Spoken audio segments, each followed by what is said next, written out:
Welcome back to Frightmares Podcast. I'm your host, Austin Proctor, and joining me today discussing a brand new film for 2026 is the director himself, Joseph Scrimshaw. How are we doing today? Very happy to be here. Thank you for being here. I appreciate it. I always love to talk to indie directors, and this one is a lot of fun. It's called Dead Media, and it will be releasing TBD. It is in the middle of a theatrical run, and it's supposed to be on VOD sometime soon. By the time this episode airs, it should be available shortly.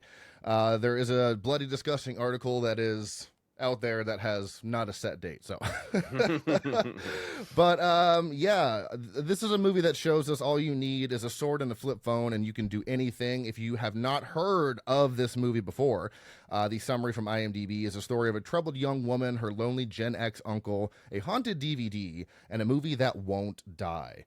This premise interested me immediately, especially when Ryan Verrill from Antenna and The Disconnected and everything, he does a lot. He reached out to me and was like, there's an indie horror director looking to be on podcast. I was like, ooh, me. And he sent over the screener. And I finished watching it today because I wanted it to be fresh in my head. It's a lot of fun. It definitely thrives on that nostalgia. So if you're into that, this is going to be the movie for you. Even as a physical media fan, like I have I just hit over like 2,000 Blu-rays, DVDs, and all that stuff. So even as a physical media fan, I was like, I love a movie that's like pro physical media. There's not enough. Yes. There's not enough of those these days. So let me give you a little background on Joseph, and then we'll talk about the movie here. So, from your IMDb summary, is usually where I pull from. Joseph Scrimshaw is a filmmaker based in Los Angeles, originally from Minneapolis, Minnesota. He has many years of experience as a writer, director, actor, producer, and comedian in multiple mediums. He's written for Adult Swim fantasy comedy TV show Tig Tone, the movie riffing group Riff Tracks, the public radio sketch comedy show Wits, the scripted podcast Getting On with James Urbaniak. That's a fun name. He has done 2 short films and narrator starring Phil Lamar. That won a Silver Award for Best Experimental Short at the Portland Festival of Cinema, Animation, and Technology. His 22-minute horror short, The Nightmare Adorable, has played in 20 festivals, winning Best Short at the Bloody Mirror Festival.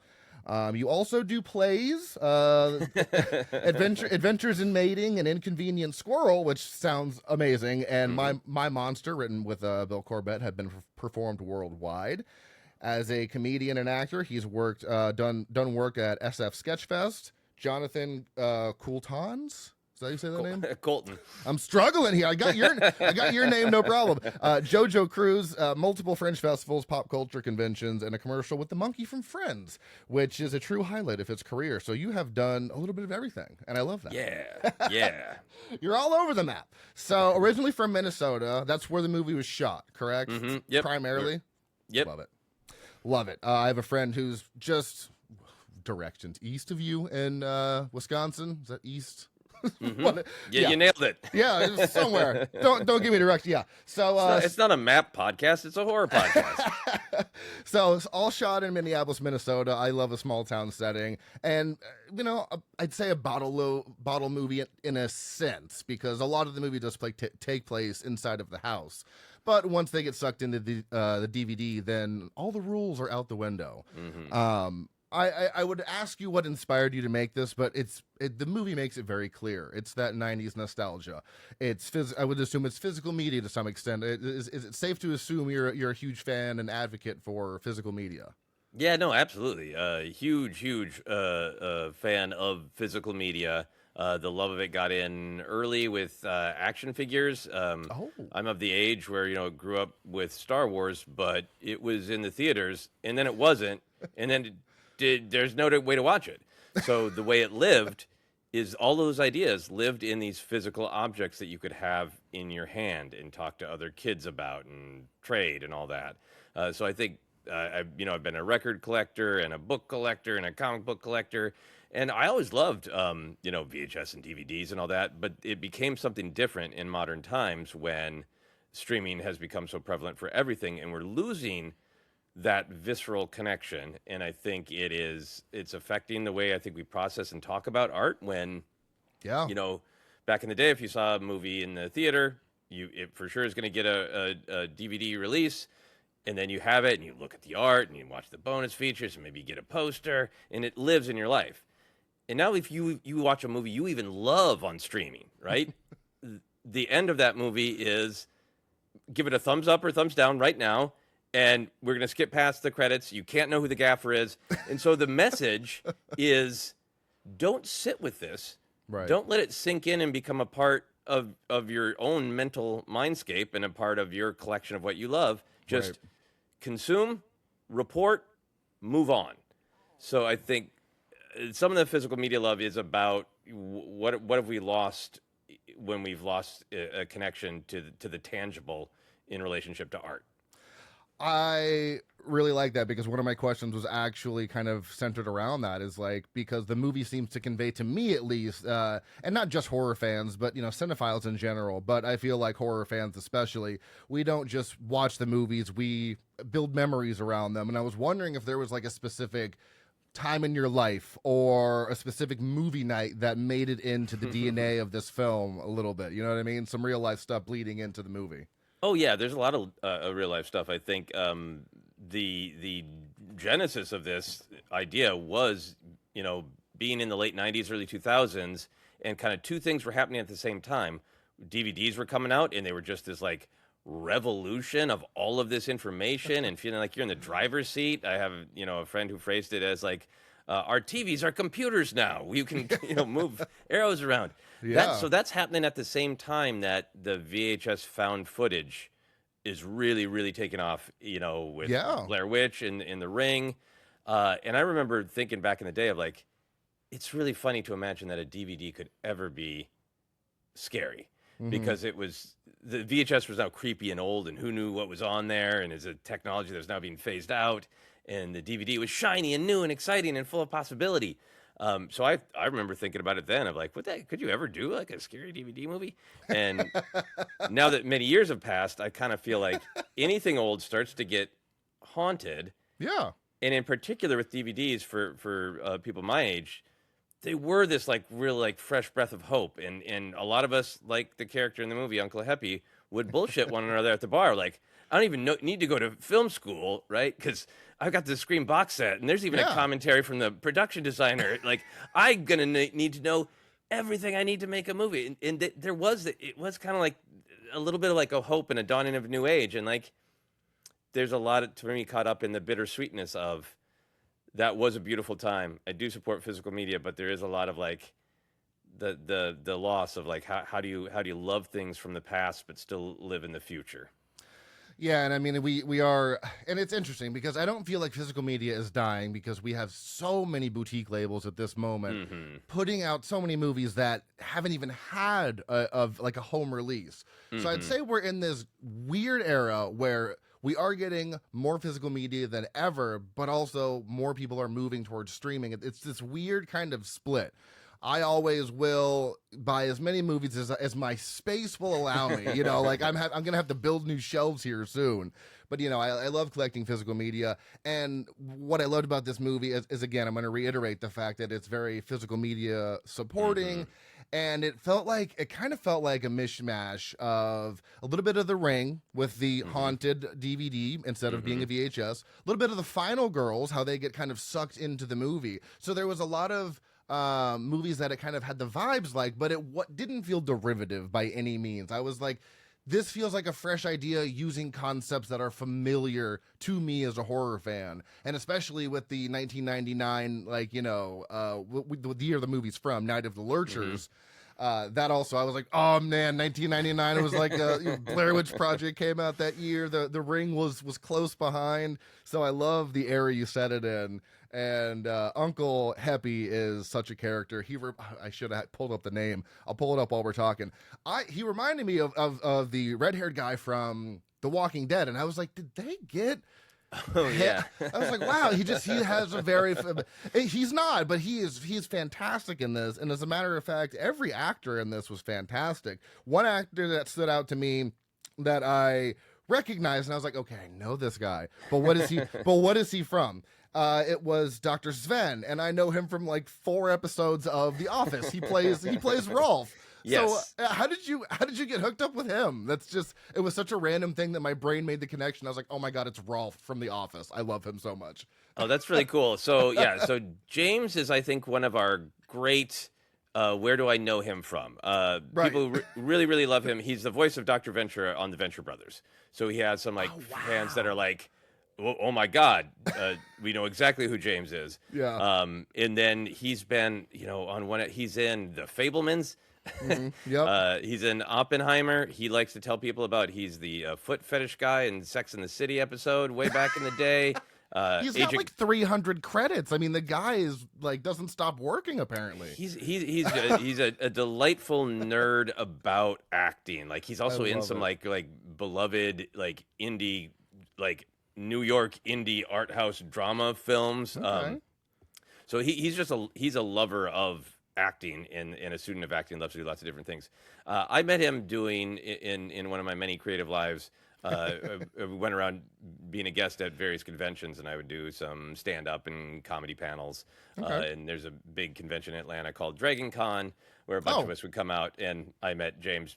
I think I first met him literally on stage performing at Dragon Con. Okay. And then he at the time had this podcast called Getting On with James Urbaniak, where he would they're really detailed monologues. They're little radio shows. It's all monologues with a bunch of Foley. And I wrote several of those, and he liked my writing and really trusted me a lot. So that's he's really like, cool. sure, great, let's do it. Let's be in the movie. I love that.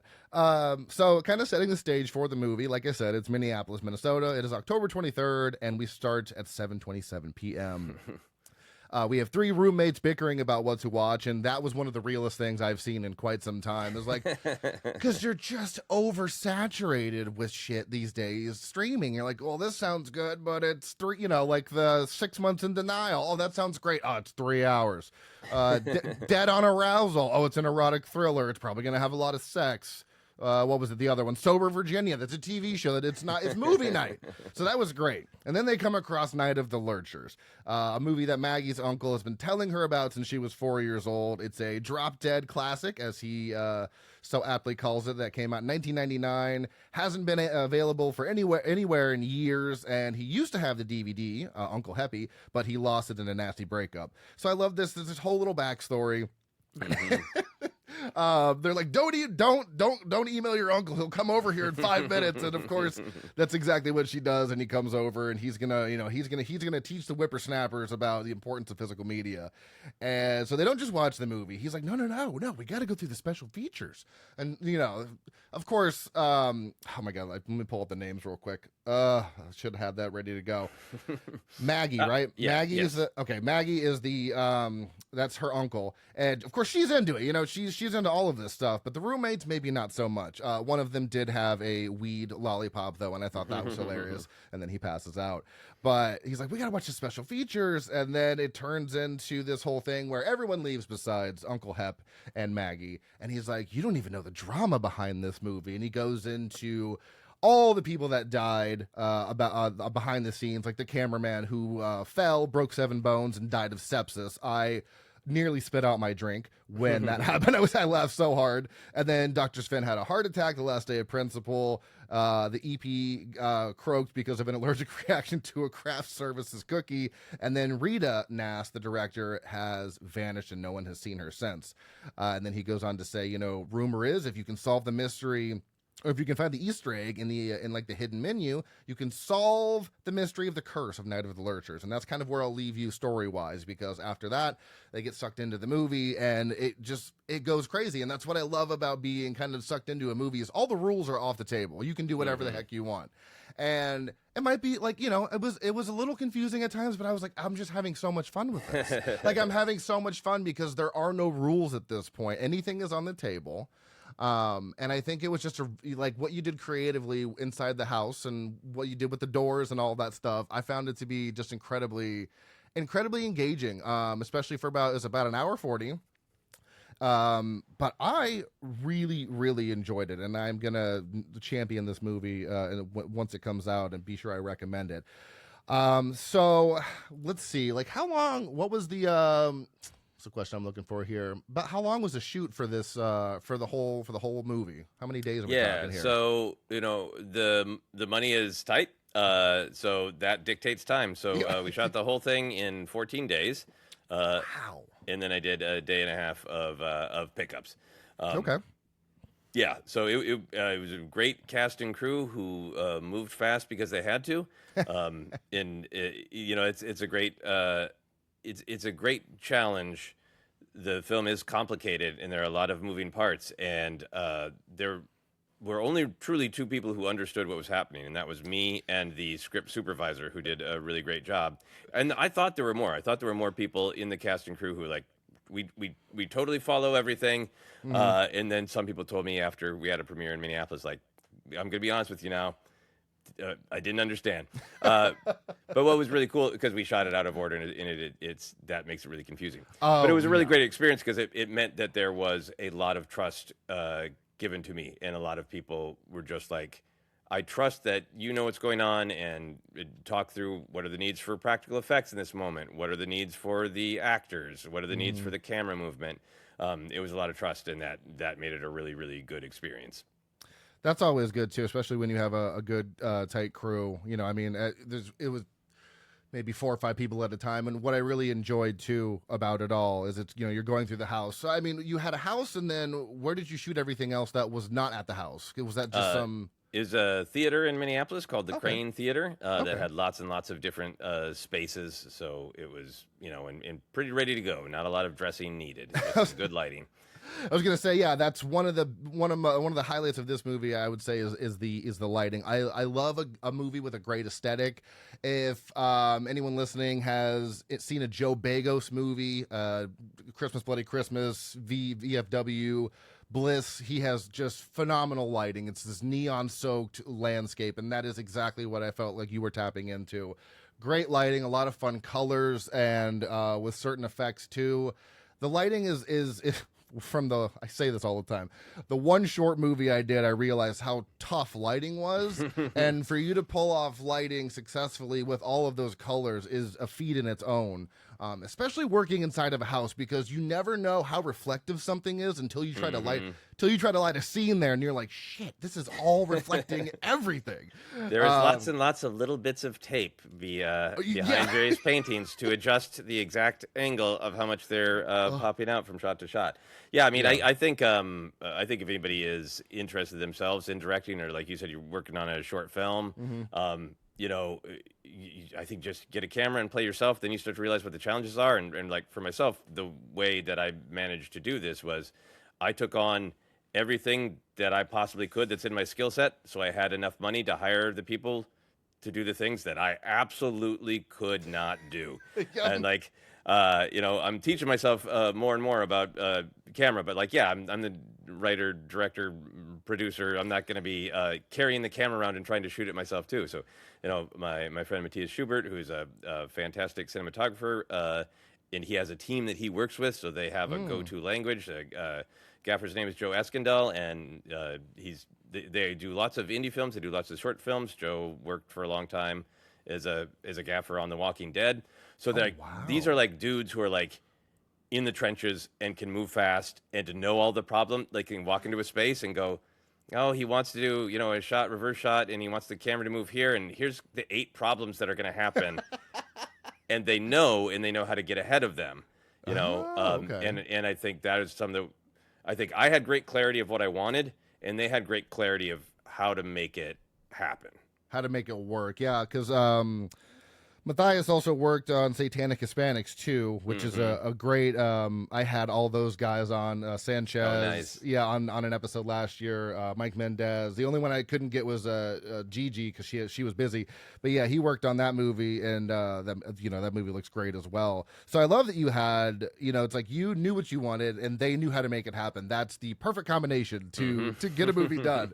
But you're right. I mean, ultimately, if you want to make movies, it is doing a short, figuring out what you're good at, and figuring out who you need to hire stuff for. Because for my whole life, I've always had a camera in my hands. Whether it was the giant, VHS friggin' huge thing I had to put on my shoulder that my parents had, or my dad's digital camera. I was always shooting stuff. I was always editing it on whatever I had in early 2000s. Probably was very, very terrible program, putting it to music. So I was like, I'm gonna, I'll shoot, I'll edit the short.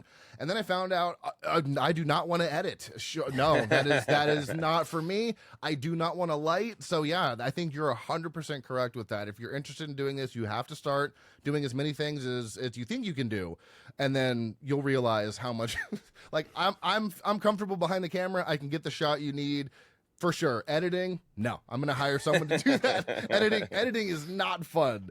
And did you edit this one? I did, and it's one of my favorite parts of the process, because it's the part where it's becoming real. Right. You're writing it as a script, and the script needs to be really solid, but the script still is a what if. It's very malleable. It could change on the day when you're shooting it. It can change a lot when you're editing it. It needs to be solid in a roadmap, and then when you're shooting it, there's all the creative responsibilities, but you're the director too, and you're responsible for, we got to move on, and how much stress is like literally like the position that the camera operators are holding that camera in, like how much stress is that putting on their body? So you're balancing like the real practical with the real artistic. And so for me, there's this bliss when you get to the editing of like, the only person's body that I might be abusing is myself hunching over my laptop. And so you can try and, you are burning time and sometimes like physical limits to go, let me try this 87 different ways until I find the way that's exactly perfect. But when you're editing, you can try it 87 different ways. And for me, like, I love that freedom. One of the other million things I've done is my dad taught me to play the drums when I was a kid. And I think there's something about like I don't get to play the drums, and there's something about the editing it's like playing the drums. It's like comedy. It's rhythm, And so that's really, really fun when you nail something, when it's like, that is the exact frame that it should go boom. It's really fun. Oh, okay. First of all, let's back up. Drummer as well. Okay. Probably since I was in 8th grade. So, good Lord, math. 25 years ago. So yes, I love I've been drumming ever since, and I agree with you. I think that's one thing that drummers are good at. Obviously, is you have to hold the rhythm, and that's one of my strong points in editing is musical cues and when to switch, like when to cut to the next thing. Yeah. I'm great doing that. But I also think since this was the first project, we didn't roll a lot of stuff with sound because we're like, we'll just ADR it later. Always be rolling sound. I don't care. Always roll. So I think that was the biggest issue. Oh, that's a lot. Yeah, so I'm having to fill all these scenes with ADR and sound effects. And so I think that's why maybe I'm not liking the editing process, because of, we didn't know what we were doing. It's like an 11-minute short, and I was like, all right, we're gonna have to do things differently when we do the next one. But speaking of short films, you did 2 before you did this is your first feature. So kind of walk me through the process of doing because you did both of those in 2023, at least according to IMDb, and then 2 years later you do this. So what was the transition from doing a couple of shorts going into making a horror movie?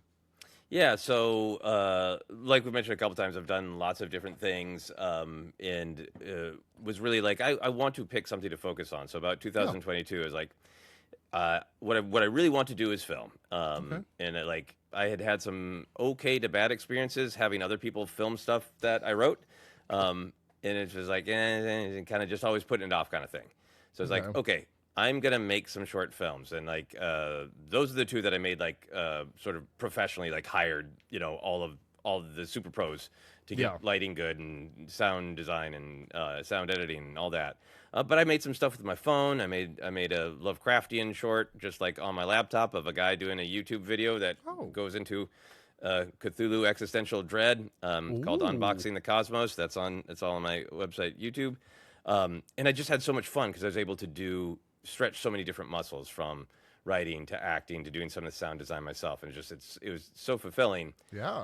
And then I was took these 2 out on the short film or the film festival circuit. And it was real fun, but it was fulfilling artistically to go and share those shorts with people. Sure. But to make a career of it, to make money of it. Like, there's no guarantee that a feature film will make money, but there's a pretty big guarantee that you will never, ever make money on a short film. You will just spend lots and lots of money. Yeah.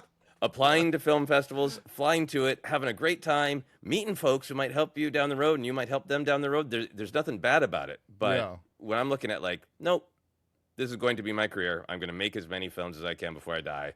I love it. Okay. I am going to make a feature as soon as I possibly can. And, with an acceptance of, like, I'll figure some things out. Some things will be hard, but, like, it was a real, like, a leap of faith in making it happen. Yeah, and especially, I'm just wondering, especially because like I said, the story, it's not that it gets complicated. It's just that you like I said, logic goes out the window, and you got to keep up. And it's what I found fulfilling about it is I was like, I had some questions. Okay, well, what about this? And then later in the movie, I got that answer to it. And I was like, oh, perfect. I was like, you gave me the explanation, because some things I was like, all right, I can't. We need something for that. And I don't want to spoil it, but there was 2 instances, and they got answered later in the movie, and I was like, nice. Oh, that's perfect. Okay, I love that.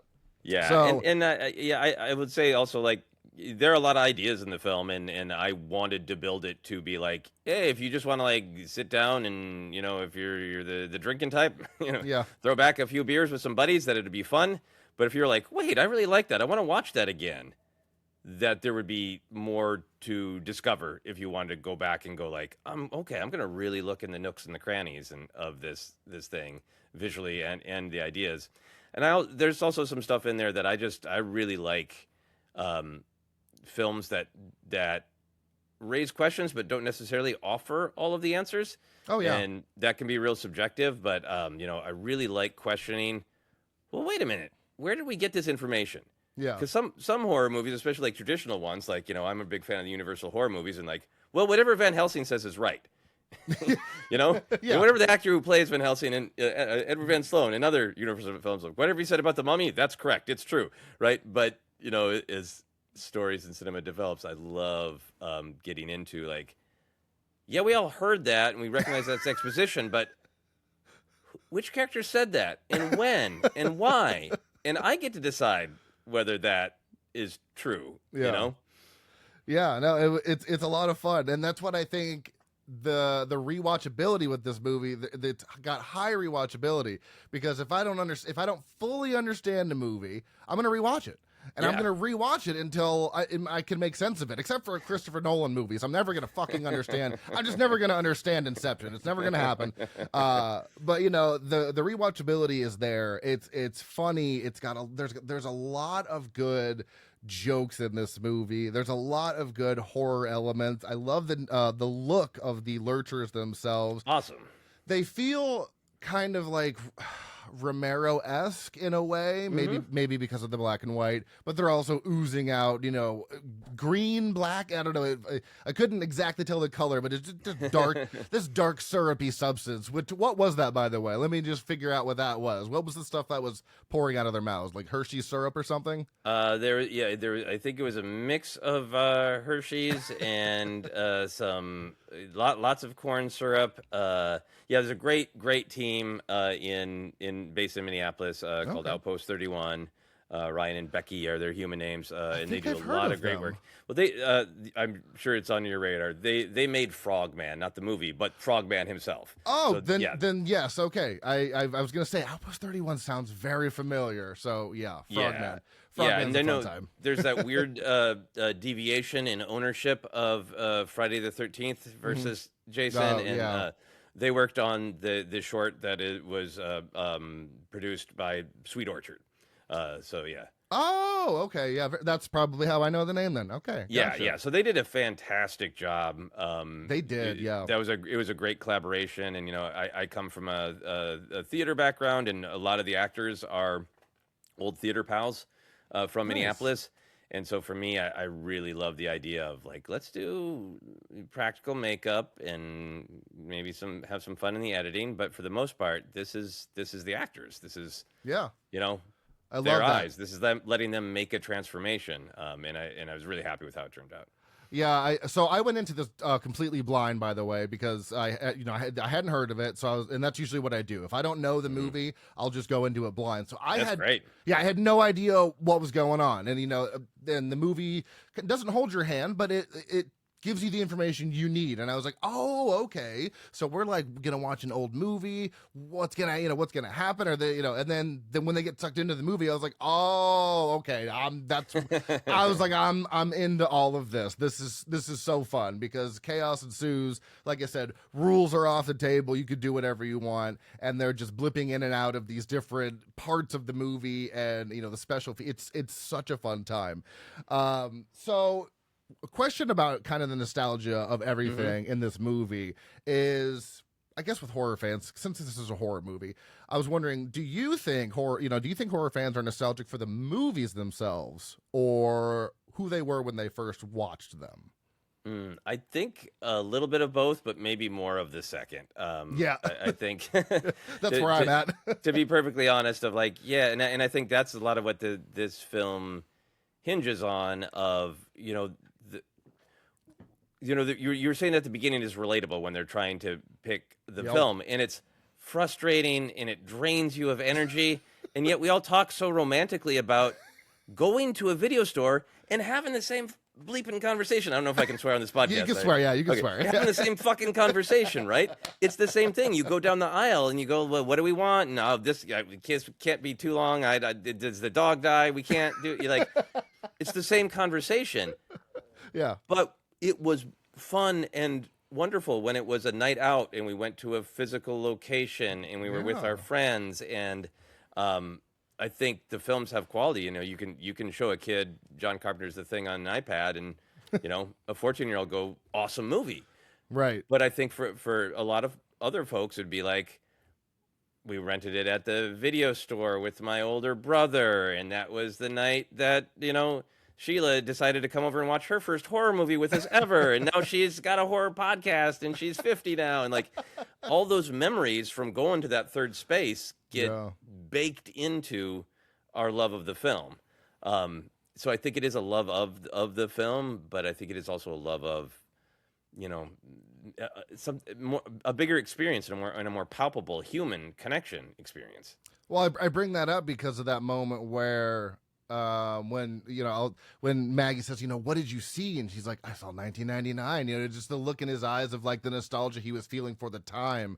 So I was like, I wonder, it just made me wonder, like horror fans, it is for me. I think it is a little bit of both, because subjectively, there are some movies out there I know aren't good, but I like them because of the nostalgia I have growing up with them, so it's like, I like them for the memories that I have with them when I was that age. And yeah, they might not be great, but they hold a special place in my heart.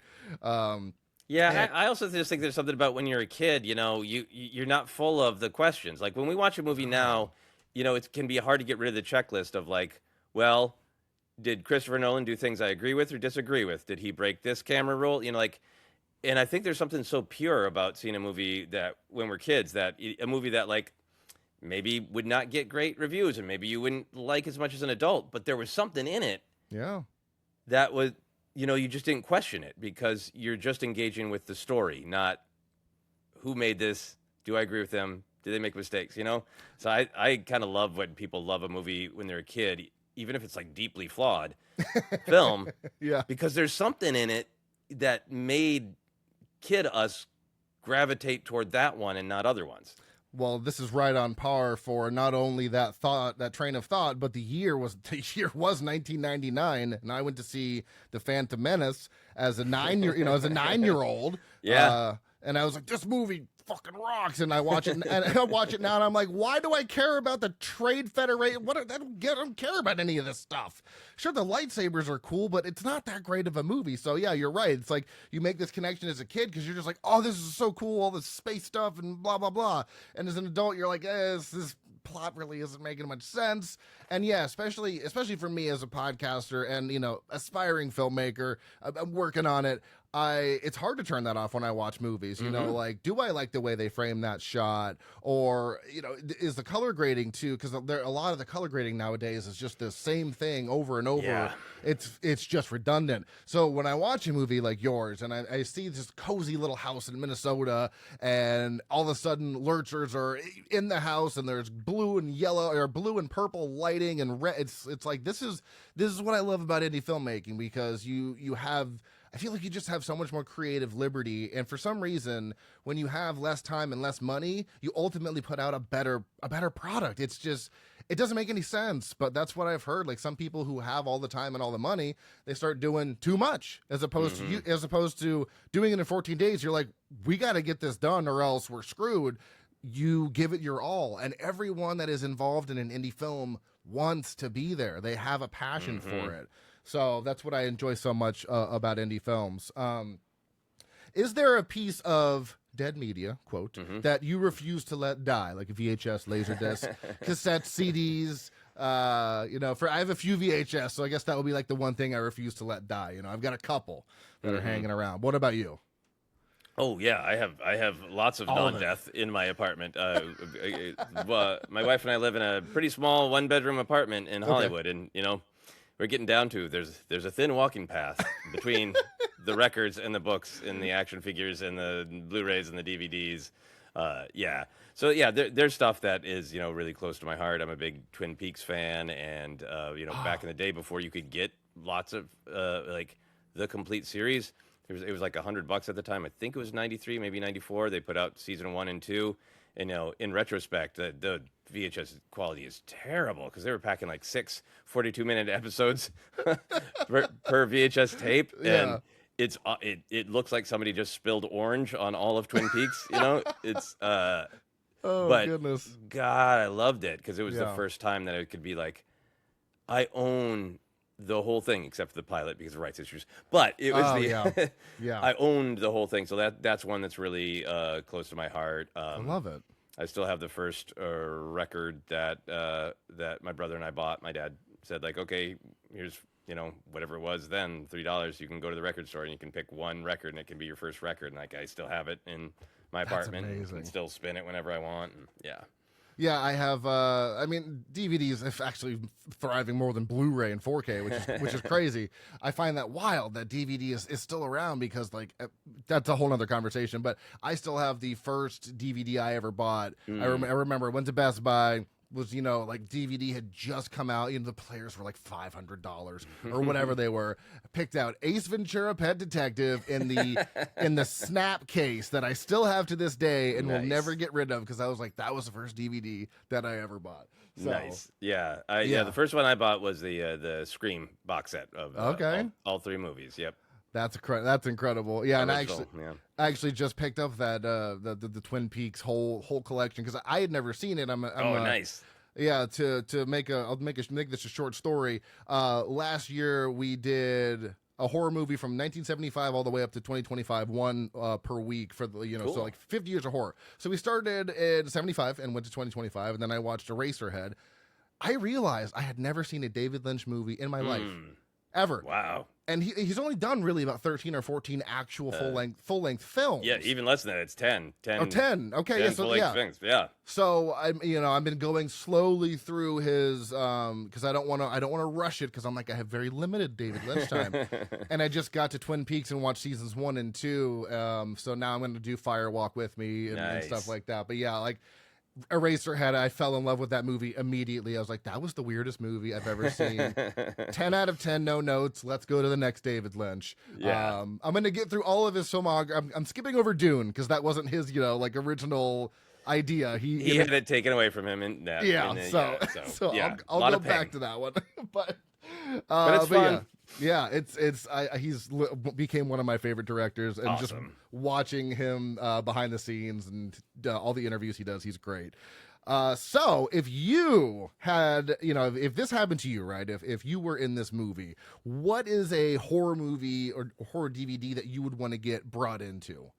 Ooh, That's such an interesting question because it's because do you go like what film do I like but I think I can survive?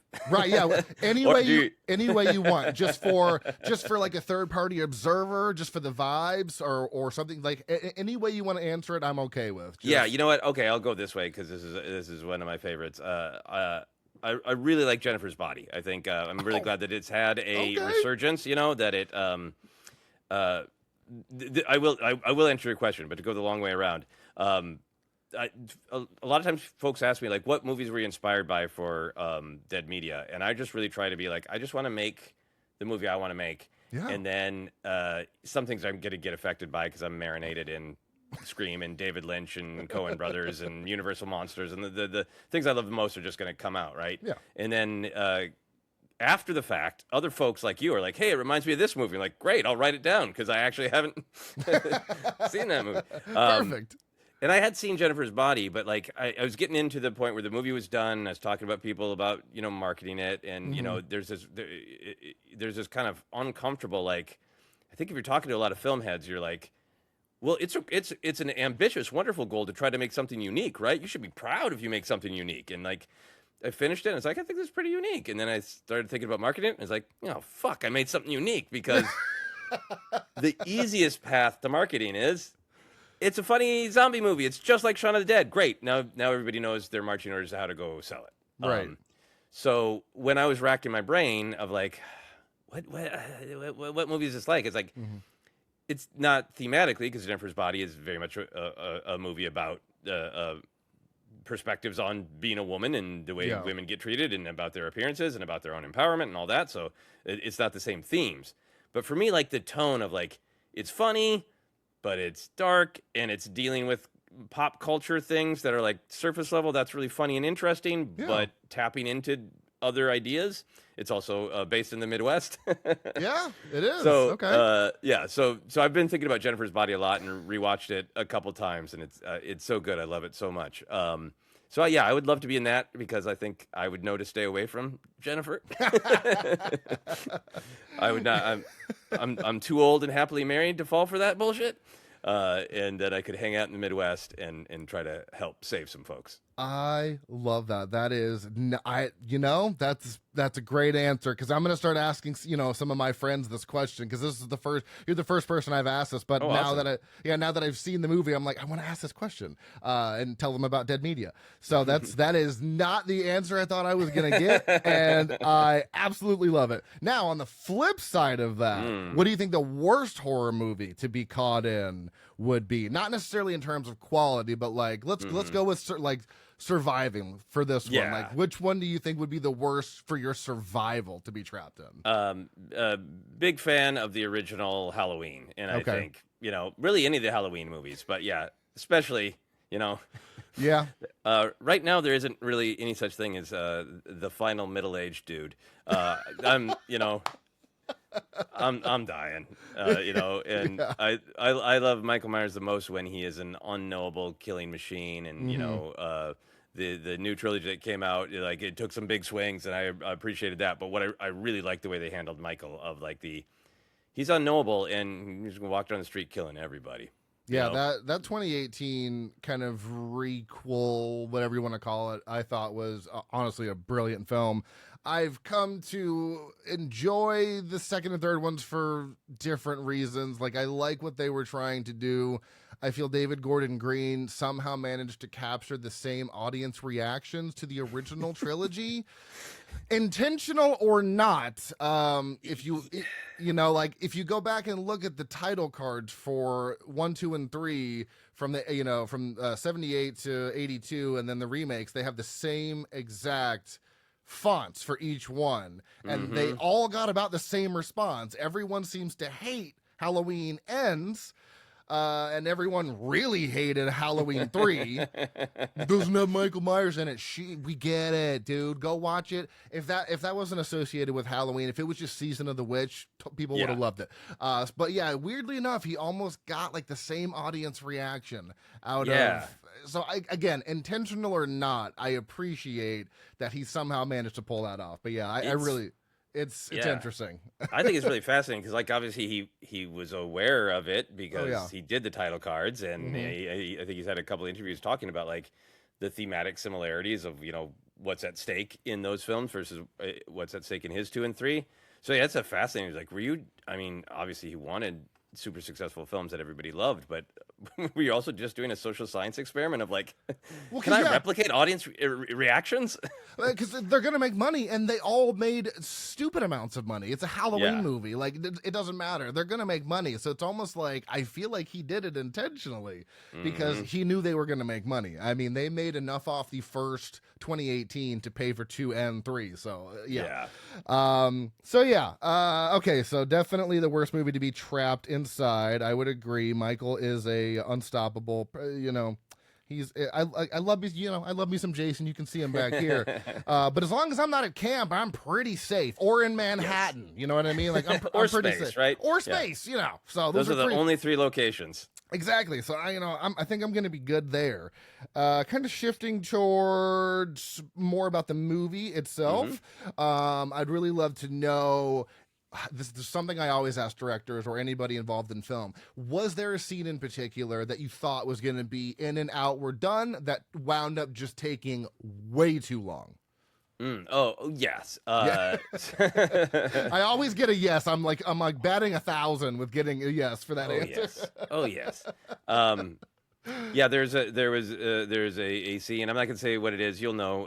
But there's a scene where Happy retrieves something he wants. Okay. Yes. So that was the second day of shooting. The first day of shooting, we did a lot of setup at the theater, and we shot some stuff that was like really great, but lots of little bits and pieces, little pickups, and everybody ended the first day like real happy, like yay!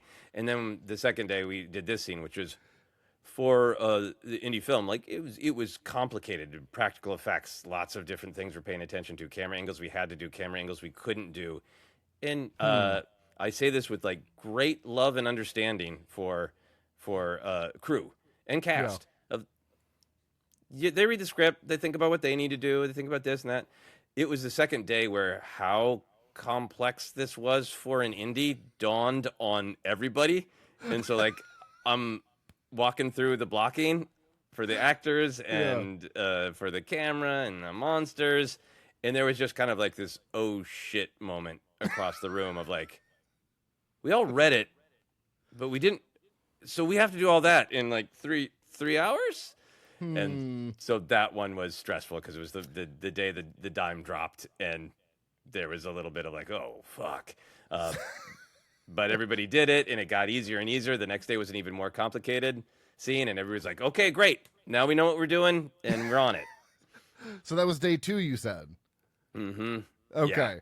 And this is gonna be kind of a call out to the next, because I already recorded another interview with some directors that'll be out later in what month is it? God, it's gonna be out at the end of July, out at the end of August, and their day 1 was your day 2, and I'm just like, oh man, they're like, oh, we're gonna just give up, we can't do this, we've lost a location. I was like, oh my goodness, so that's rough. Yeah. Any actors that surprised you by bringing something completely different to the character than you imagined, like from script to screen, anybody that kind of just came into their own and just really gave you something you were not expecting? Yeah, like I said, a lot of the older actors, like anyone 35 and above, is pretty much an old friend of mine. So in a couple of the roles were written for them. So like great. And I knew Sam Landman, who plays the uncle, would knock it out of the park. He's so good. He's really good. He's a really charming dude himself, and very self-effacing, and does not like taking kudos. Like, too bad. You're gonna maybe have to take some. You'll have to give me his email so I can just be like, hey, by the way, you were great in this movie. I love you. I'll do it.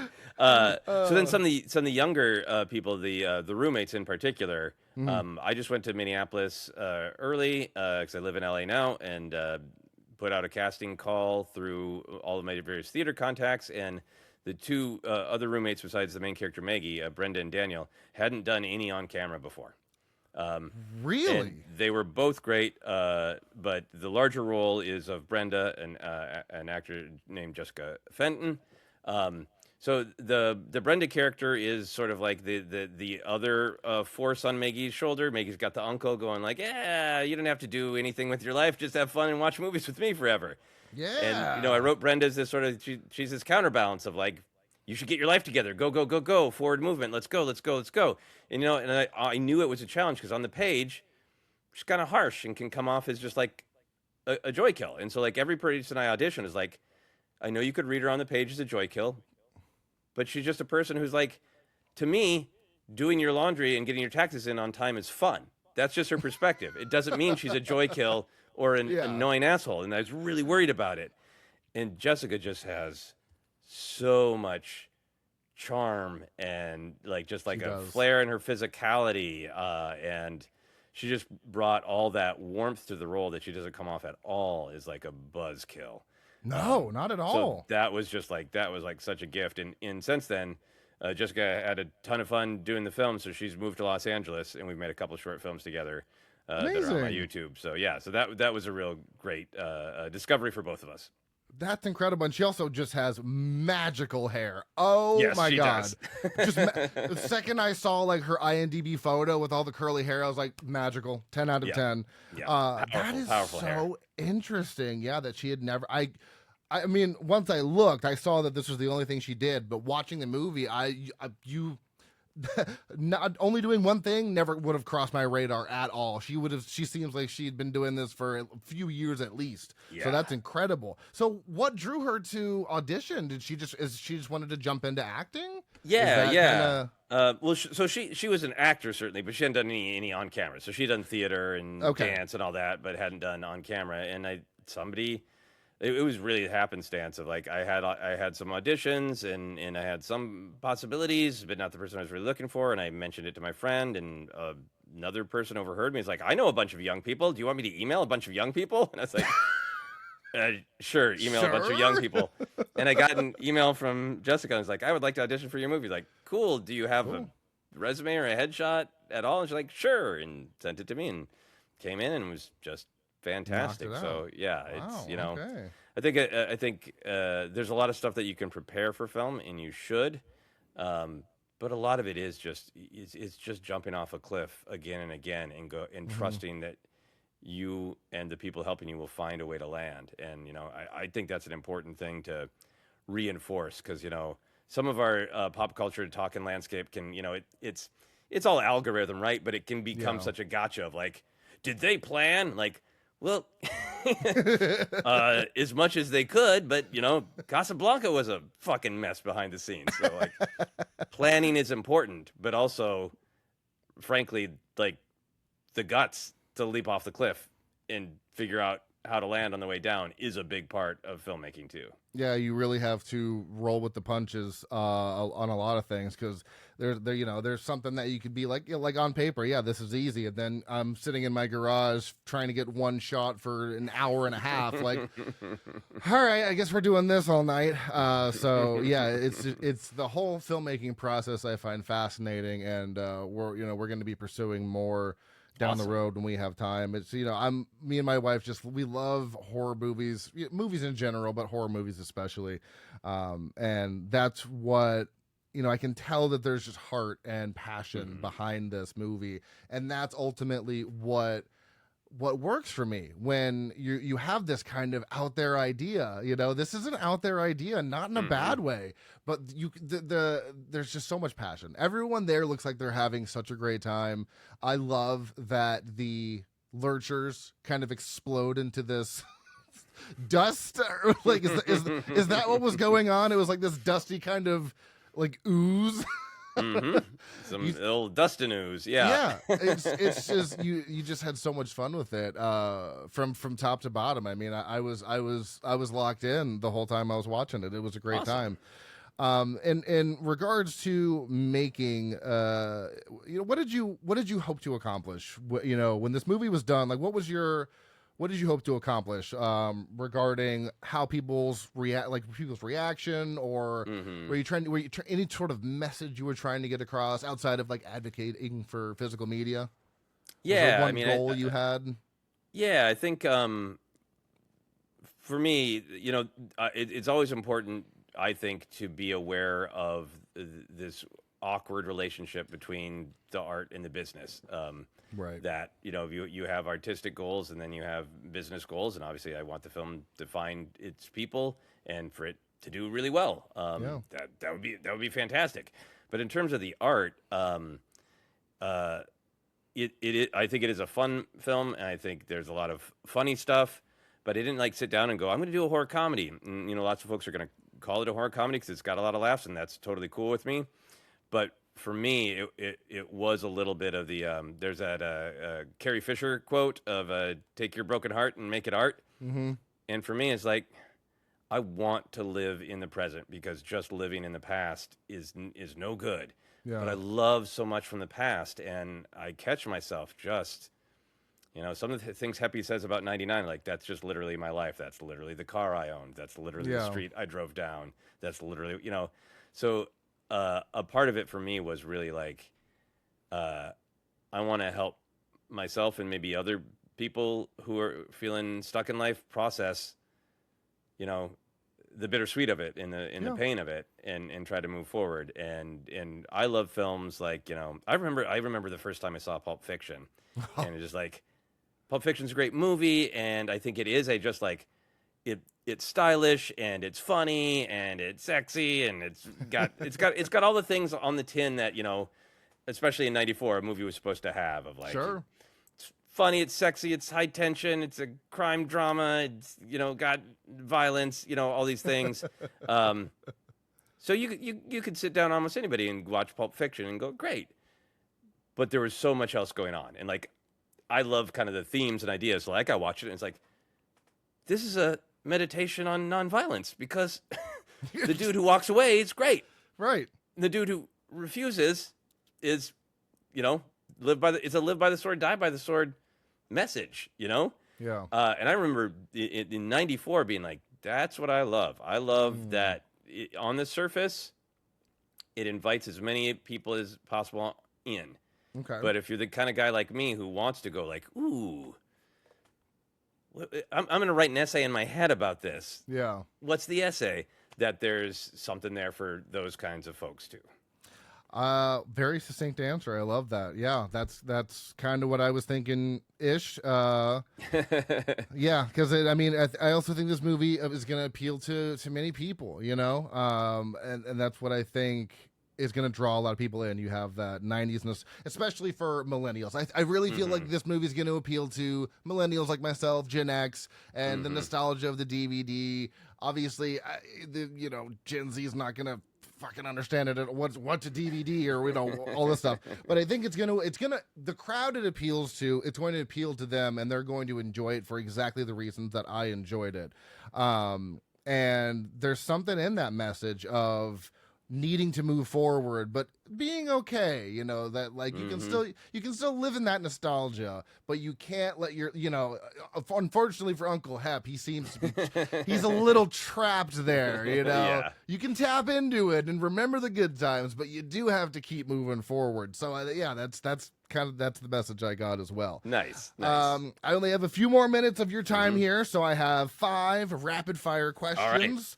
All right. Number 1, what is the last horror movie to genuinely scare you? Barbarian. Oh, okay. Zach Kreger, very nice. Most underrated horror movie. I was gonna do 90s since this was 99, but I'm gonna go with 2000s because yeah. So okay. Yeah. God, in the 2000s. Just because I'm a big Scream guy, I'll say Scream 3.